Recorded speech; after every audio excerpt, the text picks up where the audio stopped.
성부와 성자와 성령의 이름으로 말씀드립니다. 요즘 날씨 너무 덥죠? 일주일 동안 더우셨죠? 사무실에 에어컨이 1년에 한 번씩 고장이나 꼭 여름에만 저도 굉장히 더웠습니다. 모든 열매는 여름에 익는다 라는 말이 있어요. 모든 열매는 여름에 익습니다. 그래서 여름이란 말은 열음, 곧 열매를 연다라는 말의 명사형이라 해요. 그러니까 여름이란 뜻이 바로 열매를 연다, 열음 이런 뜻이랍니다.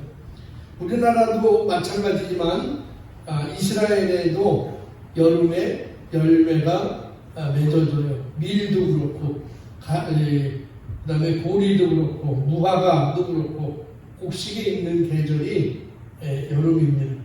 그래서 오늘 본문 우리가 읽은 복음은 하나님 나라에 대한 두 번째 비유죠.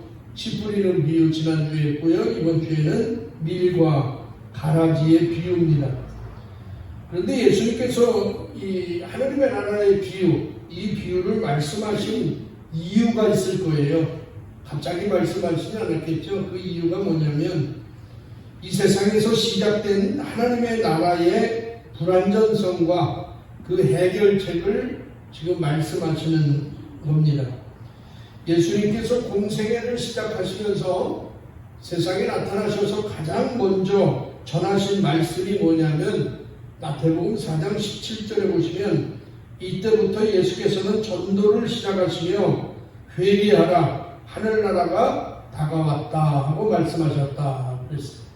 그러니까 예수님의 첫 번째 복음은 뭐냐면 회개하라, 회개해, 하늘나라가 다가왔다 이 말씀입니다. 사실 이 말씀을 듣고 많은 사람들과 제자들은 아마 엄청난 큰 기대에 부풀렸을 겁니다. 왜냐하면 당시에 정치적으로 보면 로마 제국의 칼과 창에 의해서 억압되었고, 그죠? 종교적으로는 타락한 제사장들이 거짓으로 이끌었고, 바리새인들이나 특히 경제적으로는 부자들이 악랄한 방법으로 가난한 자들을 수탈하고 빼앗아갔습니다. 세리 같은 경우에 세금도 많이 가졌죠.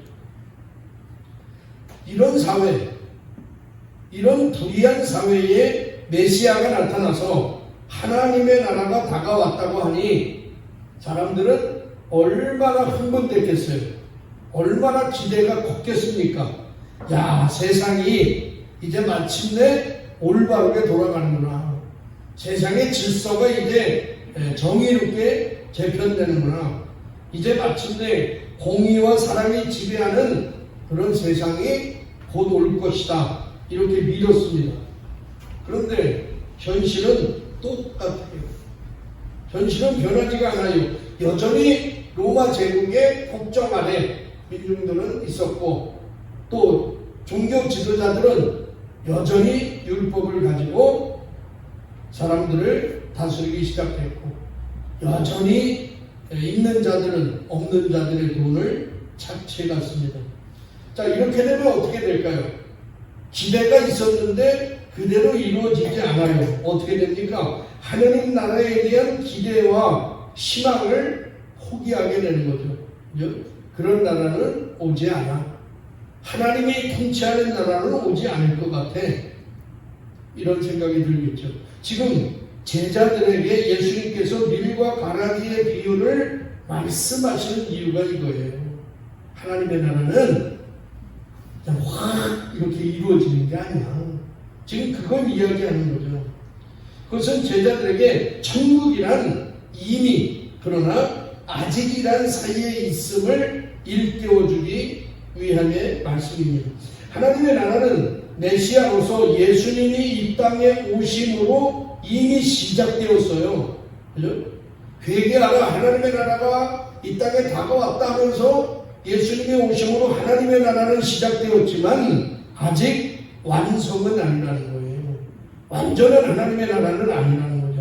그렇기 때문에 제자들의 이 잘못된 기대감은 절제되어야 하고 믿음으로 인내해야 할 것을 말씀하기 위해서 오늘 이 밀과 가라지의 비유를 주시는 겁니다. 오늘 비유의 내용은 이렇죠. 예수님께서 하늘나라의 좋은 씨를 밭에 뿌렸는데 사람들이 잠든 사이에 원수들이 와서 가라지를 뿌리고 갔습니다. 그래서 종들이 그 가라지를 지금 뽑아버릴까요? 하니까 주인이 아니다. 그냥 냅둬라. 지금 가라지를 뽑다가는 밀도 뽑힐 수 있으니 나중에 추수 때가 되어서 그때 분리하자. 이런 내용이죠. 이 말씀에 대한 해석이 오늘 본문 37절에서 42절까지 나와 있죠. 여기에 보면 좋은 씨를 뿌리는 자는 하나님의 아들 예수님입니다. 좋은 씨란 여기서 뭐죠? 지난주에 씨 뿌리는 위에서의 좋은 씨는 하나님의 말씀이었어요. 그죠? 근데 여기는 말씀이 아니라 좋은 씨는 하늘나라의 자녀다. 이렇게 나와요. 밭은 세상이고 가라지는 악한 자의 아들들입니다. 가라지를 심은 자는 하나님의 원수요 마귀입니다. 그럼 추수 때는 언제냐? 세상이 끝날 때입니다. 추수꾼은 누구예요? 천사들입니다. 가라지를 묶어서 불에 사르는 것은 마지막 심판을 말씀하시는 거죠.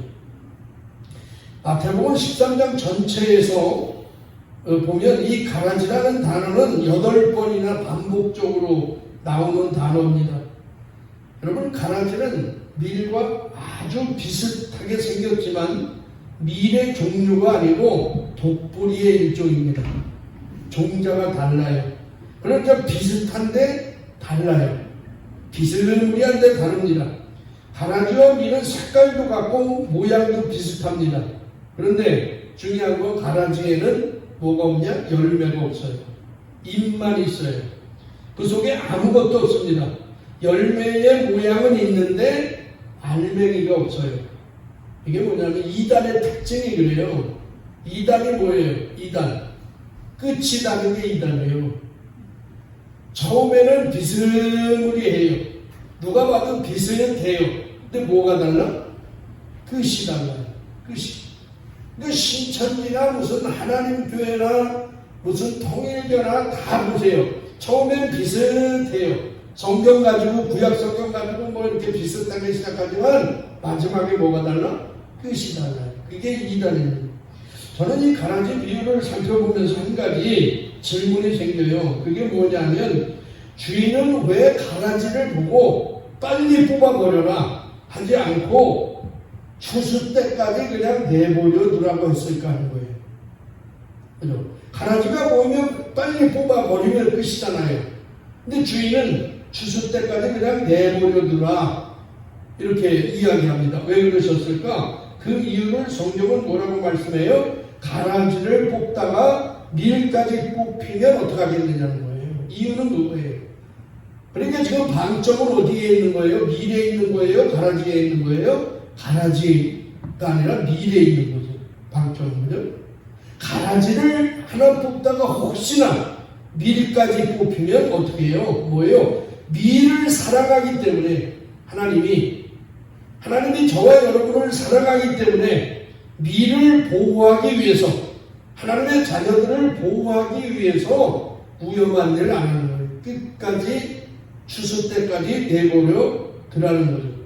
그래서 오늘 비유에서 이 비유를 보면서 우리에게 가장 큰 불만이 뭐냐면 왜 그걸 함께 살게 하느냐는 거잖아요. 이게 제일 어려운 거잖아요. 밀과 가라지는 추수 때까지, 다시 말해서 세상 심판날까지 함께 공존해야 돼요. 이게 불만이잖아요. 같은 밭에 밀과 가라지가 같이 있다는 거예요, 지금. 밀은 밀대로 있고 가라지는 가라지대로 있다면 문제가 없어요. 그런데 밀과 가라지가 함께 있기 때문에 문제가 생기는 거예요. 이것이 오늘 우리들의 현실입니다. 우리 신앙생활 할 때도 그렇잖아요. 따로 있으면 좋은데 꼭 같이 있어. 근데 어떻습니까 여러분? 우리 주변에 좋은 사람만 있어요? 여러분 주변에 좋은 사람만 있어요? 아주 거룩한 사람만 있어요? 의인만 있습니까? 착한 사람만 있습니까? 그렇지 않다는 것을 우리는 모두 알아요. 그래서 인생이 힘든 거예요. 인생이 힘든 거잖아요. 좋은 사람끼리만 살아가면 얼마나 편하겠어요. 나랑 마음 맞는 사람, 내 마음 알아주는 사람만 같이 살면 세상은 천국이겠죠. 근데 그렇지 않다는 게 오늘 얘기잖아요. 근데 만일 착한 사람만 있어야 하고 악인은 없어야 한다면 문제는 누가 되느냐? 나야. 나는 어디로 가? 나는 어디로 가요? 착한 사람 쪽으로 가요? 나쁜 사람 쪽으로 가요? 내가 보기에도 내가 그렇게 착하지 않거든요. 나는 죄인이거든요. 만약에 내가 악인인데 의인만 있어야 한다면 내가 갈 곳이 없잖아. 그러니까 공존하는 게 은혜예요. 함께 살아가는 게 은혜라고. 밀과 가라지와 함께 있다는 것은 정말 괴로운 일입니다. 힘든 일이에요. 그러나 가라지와 함께 있으면서 신자는 더 강해지고 그것 때문에 더욱 하나님을 의지하고 기도하는 사람이 되는 줄로 믿습니다. 창세기 1장 45절에 보면 하나님께서 빛과 어둠을 만드시고 뭐라래요? 빛과 어둠을 만드시고 빛을 낮이라 어둠을 밤이라 부르셨어요. 그리고 첫날이 밤낮 하루가 되었다. 그러니까 하루라는 것은 밤 더하기 낮이에요. 어둠과 빛의 조합이 하루지 빛만 있는 하루는 없어요. 날만 있는 하루는 없어요. 여러분 이 세상은 공존의 세상입니다. 이 세상은 선과 악이 있어요. 밝음과 어둠이 있어요.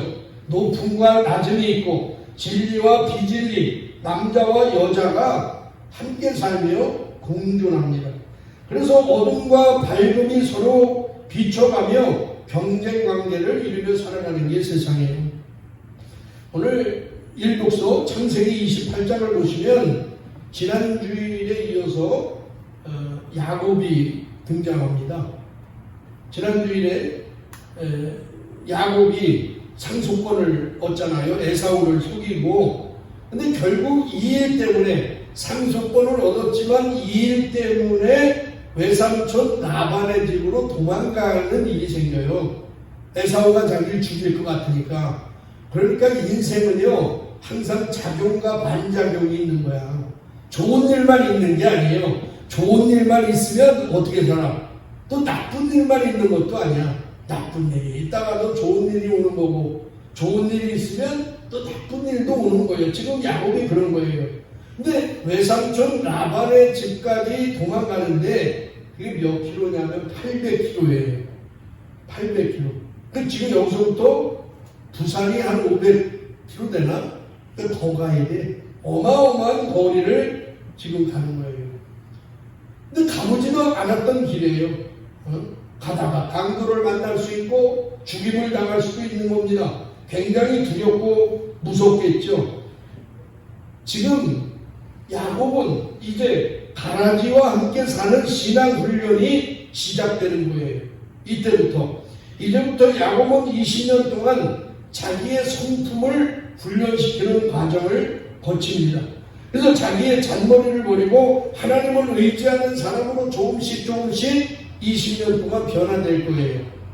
이게 하나님의 방법이라는 거예요. 야곱은 자기 머리를 믿고 살던 사람이야. 꾀를 믿고 살던 사람이야. 근데 20년 동안 하나님께서 그 성품을 변화시키기 시작하는 거예요. 야곱은 광야로 나가 첫날 밤에 베델이라는 곳에서 돌베개를 메고 잠을 자다가 하늘과 땅을 잇는 사닥다리 꿈을 꾸게 됩니다. 그런데 엄밀히 말하면 이 꿈은 야곱이 꾼 꿈이 아니라 꾸어진 꿈이에요. 하나님이 허락한, 하나님이 꾸게 한 꿈이에요. 왜냐하면 하나님이 먼저 야곱을 찾아오기 때문에 그렇습니다. 어쨌든 꿈에 하나님께서 야곱에게 나타나셔서 이렇게 약속을 하세요. 창세기 28장 15절 보시면 내가 너와 함께 있어 네가 어디로 가든지 너를 지켜주다가 기어이 이리로 다시 데려오리라. 너에게 약속한 것을 다 이루어줄 때까지 나는 내 곁을 떠나지 않으리라. 아멘. 에스더 아멘. 더워? 지금 더워요? 더우면 이거 키고. 이거 엄청난 약속이잖아요. 하나님이 야곱을 찾아와서 야곱에게 직접 약속해 주는 거예요. 내가 너에게 한 이 모든 약속한 것을 다 이루어줄 때까지 하나님이 내가 너와 함께 있을 거야. 너를 지켜줄 거야. 다시 너를 이리로 데려올 거야. 여러분 얼마나 야곱은 기뻤겠어요. 근데 여러분 보세요. 이 이건 축복의 말씀이지만 한편으로는요, 잘 들으세요. 굉장히 무서운 말씀이기도 한 거예요. 너를 지켜주다가 기어이 이리로 다시 데려오리라. 이거요, 예수 믿다가 떠난 사람들이 들어야 될 말씀이야. 예수 믿다 떠난 사람이 들어야 될 말씀이에요. 지금 야곱이 하란에 가서 큰 부자가 되잖아요. 부자가 되면 여기가 더 좋네. 난 여기서 살 거야. 난 여기가 너무 좋아. 여기서 살고 싶어. 그렇게 결정한다면 어떻게 될까요?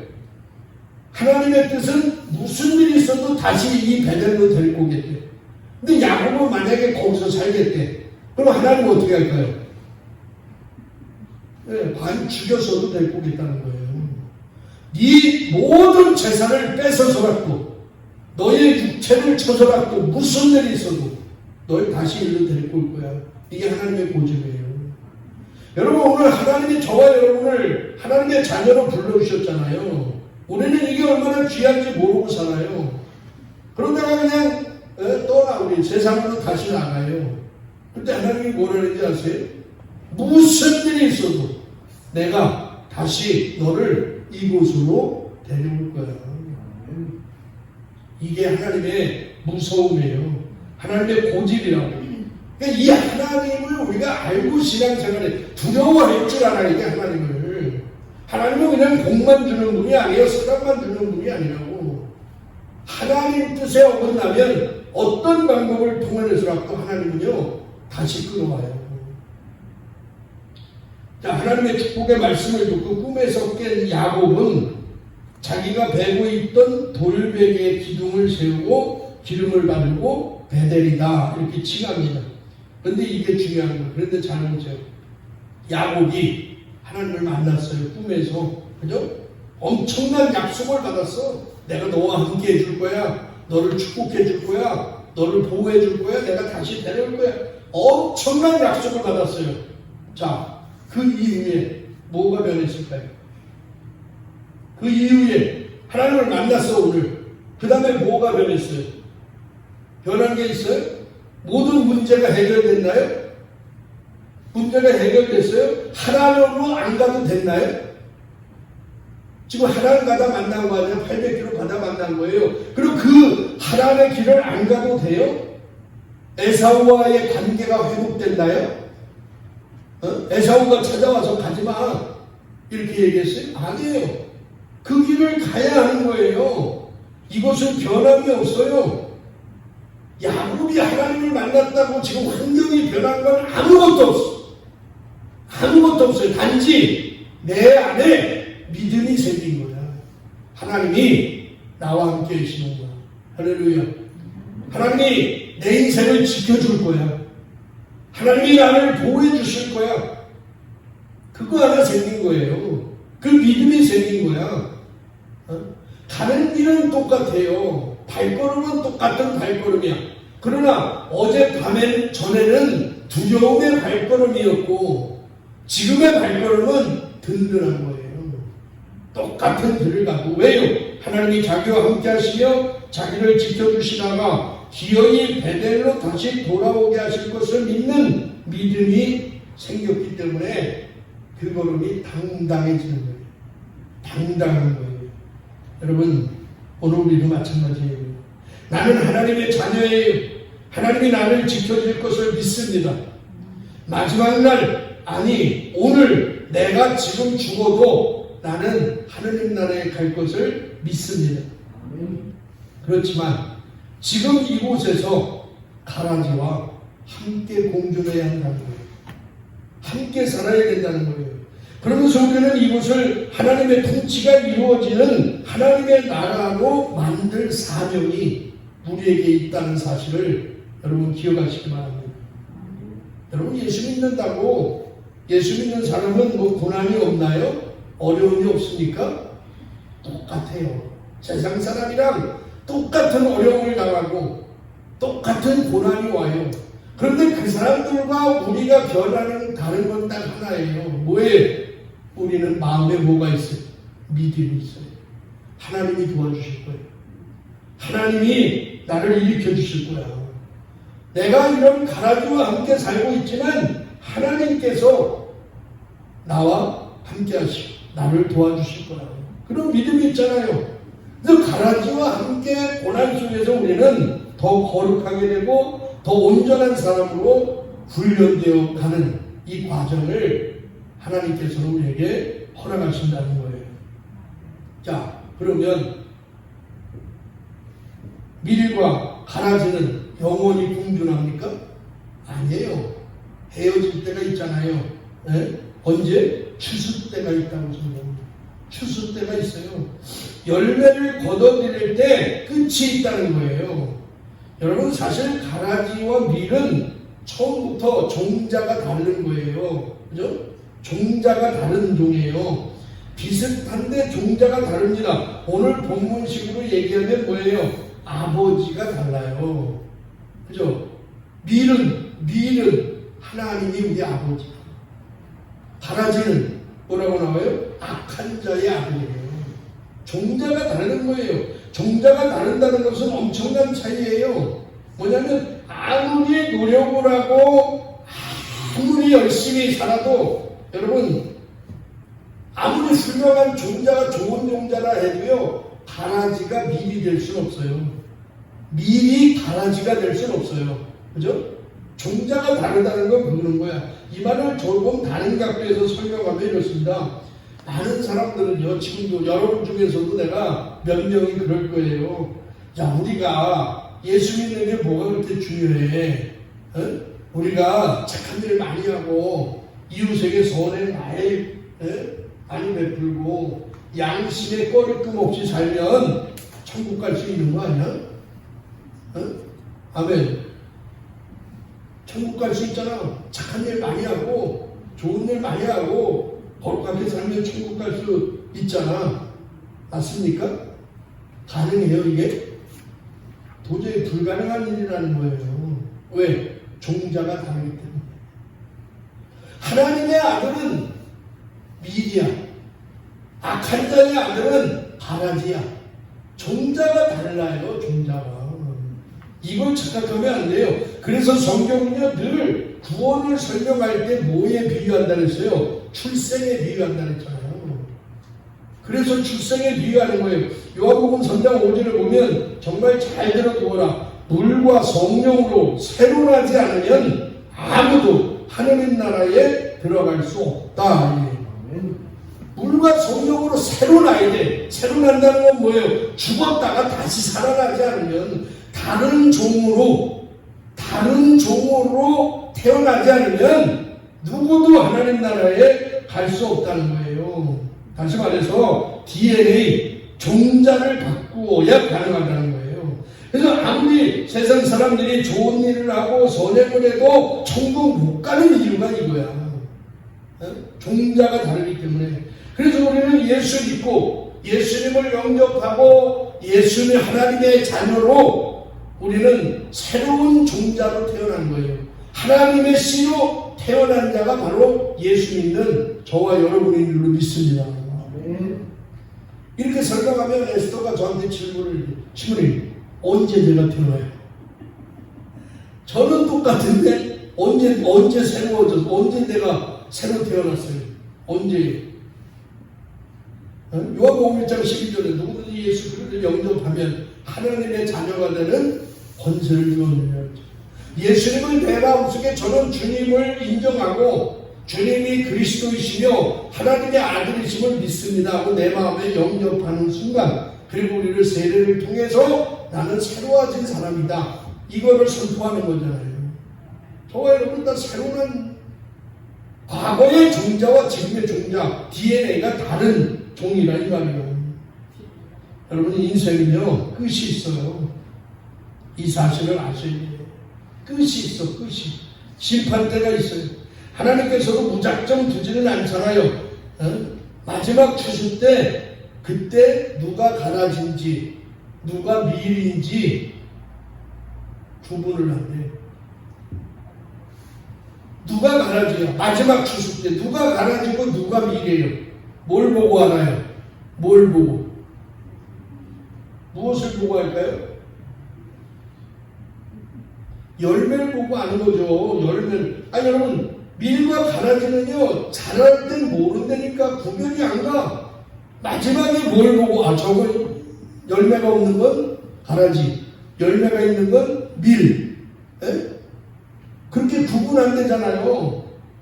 그 열매가 뭐야? 오늘 복음에 보면 뭐라고 나와요? 열매가 남을 죄 짓게 하는 자들과 악행을 일삼는 자들은 모조리 자기 나라에서 추려내어 불태워버립니다. 남을 죄 짓게 하는 사람. 묵상해 보세요, 여러분. 남을 죄 짓게 하는 사람이 누구야? 여러분 잘 살아야 돼요. 하나님 앞에 마지막 추수 때요, 우리가 한 말 한마디 한마디를 우리가 변명해야 된다는 거잖아요. 말로 심판을 받는다는 거예요. 말 조심하고 살아야 돼요. 첫째 말 조심해야 돼요. 잘 살아야 합니다. 저는 별세 미사를 드릴 때마다 누구에게나 장례식은 슬픈 일이죠. 근데 별세 미사를 드릴 때마다 제가 하는 게 하나가 있는데, 하여튼 요즘 장례식은 희한해졌어요. 걷다가 돈도 넣고, 근데 나한테 몇 번 얘기하지만 동전 넣는 건 봤어도 수표 넣는 사람 한 번도 못 봤어요. 수표. 바울아버님 어머니 돌아가실 때 수표 넣었어요? 동전 넣었어요?